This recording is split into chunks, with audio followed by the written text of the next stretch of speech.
Praise allot. ప్రభువును రక్షకుడైన యేసుక్రీస్తు నామములో మీ అందరికీ నా యొక్క వందనాలు. అందరూ బాగున్నారా? ప్రతిదినం దేవుని యొక్క వాగ్దానం ద్వారా బలపరచబడుతున్నారని ఆశిస్తున్నాను. మరి ఈ ఉదయకాల సమయంలో దేవుని యొక్క వాగ్దానాన్ని చదువుకుందాము. మలకి 3వ అధ్యాయము 6వ వచనం. యెహోవానైన నేను మార్పు లేని వాడను. ఆమేన్. చాలా చక్కటి యొక్క మాట ఈరోజు మనతో మాట్లాడుతున్నాడు. దేవుని యొక్క స్వభావము అనేది ఈరోజు మనకి ఇక్కడ బయలుపరచబడుతూ ఉంది. దేవుడు అంటున్నాడు ఏంటంటే, నేను మార్పు లేని వాడను అని చెప్పేసి దేవుని యొక్క వాక్యం సెలవిస్తుంది.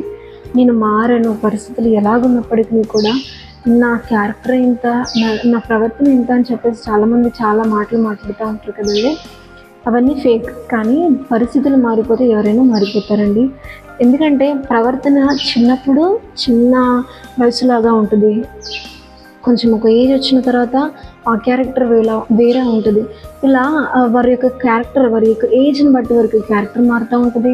ఉంటున్న పరిస్థితులను బట్టి వాళ్ళ క్యారెక్టర్ని కూడా మార్చుకుంటూ ఉంటారు. నేను మారను అని చెప్పేసి ఏ మనిషికి కూడా మనకు ఒక షూరిటీ అనేది ఇవ్వలేరండి. ఎందుకంటే మార్పు అనేది ప్రతి ఒక్క వ్యక్తిలో, ప్రతి ఒక్క ప్రేమలో అనేది సహజమైన లక్షణం. కానీ దేవుడు అంటున్నాడు ఏంటంటే, మనుషులు మారినట్టు నేను మారను. యెహోవానైన నేను మార్పు లేని వాడను అని చెప్పేసి దేవుని యొక్క వాక్యం సెలవిస్తుంది. ఒక్కసారి మీ గతాన్ని గుర్తు చేసుకోండి. దేవుడు మీకు రక్షణ ఇచ్చినప్పుడు ప్రతి దాన్ని మీకు అనుకూలపరిచాడు కదండి. ప్రతి మీ జీవితంలో ఎన్నో మేలు అనుగ్రహించాడు కదా. మరి ఆ మేలు ఇప్పుడు ఎందుకు జరగట్లేదండి? నేనైతే మార్పు లేని దేవుడు అని చెప్పేసి దేవుని యొక్క వాక్యం సెలవిస్తుంది. మరి మార్పు ఎవరిలో కలిగింది? మనలోనే కదండి. మనం స్పందించకపోతే, మనం మాట్లాడకపోతే ఆయన ఏ రీతిగా స్పందించగలుగుతాడు? కాబట్టి దేవుడు అంటున్నాడు, మునుపు నేను ఏ రీతిగా ప్రేమించానో ఇప్పుడు కూడా నేను అలాగే ప్రేమించాలనుకుంటున్నాను. మునుపు ఏ రీతిగా నేను ఆశీర్వదించానో ఇప్పుడు కూడా నేను అలాగే బెస్ట్ చేయాలనుకుంటున్నాను చెప్పేసి దేవుని యొక్క వాక్యం సెలవిస్తుంది.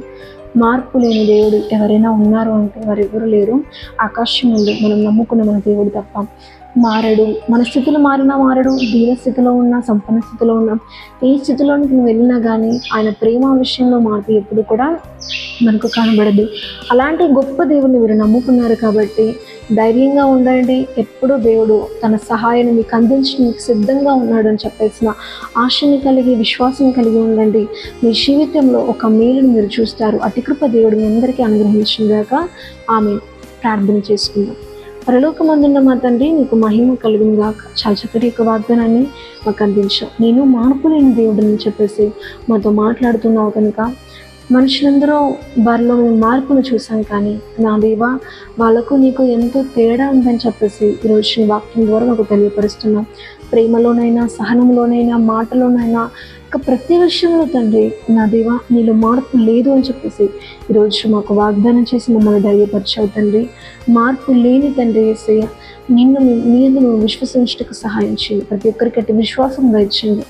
నమ్మిన ప్రతి జీవితంలో ఈ వాగ్దానం నెరవేర్చమని ప్రభు యేసుక్రీస్తు నామములో అడిగి వేడుకొంచున్నాం తండ్రి. ఆమేన్.